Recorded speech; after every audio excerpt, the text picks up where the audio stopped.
Resident Evil is an action horror film from 2002, based off the video game series, but very loosely. It was directed by Paul Anderson and stars Milla Jovovich as Alice, a woman who suffers from amnesia. The film starts with a narration about how the Umbrella Corporation in the early 21st century is present in everybody's lives, in a way not unlike Amazon, Facebook, Google, or Microsoft, and how it has been involved in biological warfare and genetic experimentation. There's a scene in a building with offices and laboratories where a glass container shatters and releases a virus that spreads throughout the building. Shortly thereafter, gas is pumped out of the vents that kills everyone inside, except the people in the elevators. The elevators instead get stuck, and while a woman tries to escape, the cable snaps and her head is severed. We're off to a good start. Alice wakes up in the shower of a mansion without her memories. She wanders around and finds a lot of guns behind glass and photos of her with a man. Suddenly, a group of Black Ops soldiers burst through the windows and demand a status report from her. They take her down to the basement where there's a train cart, and along with her they find two men as well. One of them is named Matt, who claims he's a cop, and Spence, who has also lost his memory, but who is the man in the photos with Alice. The soldiers explain that the mansion is built on top of a secret umbrella facility called the Hive, where hundreds of people work and live. The AI that controls the facility has killed everyone inside with nerve gas.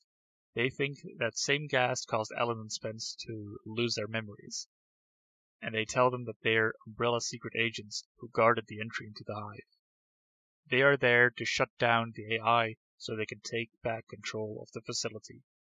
They get down to the server room and one of the soldiers, a tech guy named Kaplan, works to open the door to the room when several of the soldiers get trapped in the hallway and the AI lasers them to death one by one. The captain does some really cool acrobatics to avoid the lasers, but gets killed when the AI sends a whole grid of lasers through him. Kaplan manages to shut off the lasers too late, but he convinces the others to go through with the plan to disable the AI. The AI manifests as a hologram of a little girl to plead with them not to go, but they go through with it. On their way back to the surface, they discover that shutting down the AI also has opened the doors that kept everything out of their way. They find out that all the dead people in the facility have been turned into zombies by a virus that can reanimate the body like a mindless puppet hungry for flesh. In typical zombie movie fashion, they get picked off one by one at this point. There's a bunch of really neat action scenes and some decent computer-generated effects, but this is still early 2000s CG. The zombie dogs look terrifying, and the scene in which Alice fights them is a great bit of martial arts and gunmanship.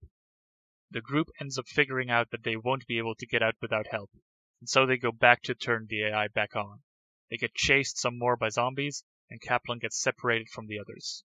He tells them to go on without him, and you see him briefly consider suicide, before he regains his courage and shoots a zombie instead. The character Rain, played by Michelle Rodriguez, gets really dark and broody. She is bitten by a zombie early on, but doesn't seem to be affected much initially. She is much more affected by the loss of her squad mates, and eventually is the only soldier left on the team. The dynamic she and the squad has with Alice throughout the film kind of reminds me of Aliens, with Rain being kind of a parallel to Vasquez as the only woman on the team, though Rain is played by someone who's actually Latina instead of someone in brownface. The group reaches a flooded room where they find the cure for the virus, though only enough shots for a few people. Before they can give Rain one, Spence turns a gun on everyone and steals the cure and the virus, planning to sell it for a fortune. He ends up getting killed by a large mutated creature that the AI had kept as a secret weapon. At this point, the AI turns on the group, wanting Alice to kill Rain and not let the virus out, but the AI is shut down a second time by Kaplan, who frees the group from the flooded room. They get back to the train cart and Rain is not looking too good. Alice gives her the cure, and there's a touching moment between them. Honestly, this is probably the saddest part of the film, with some great chemistry and acting between the actresses. It doesn't last long, as the mutant monster is back for more.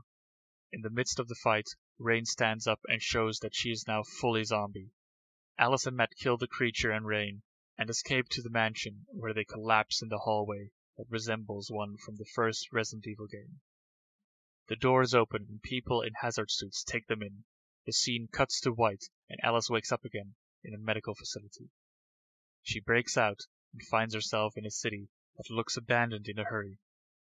The camera slowly zooms out as she stands in the street with a gun, ready to face more zombies.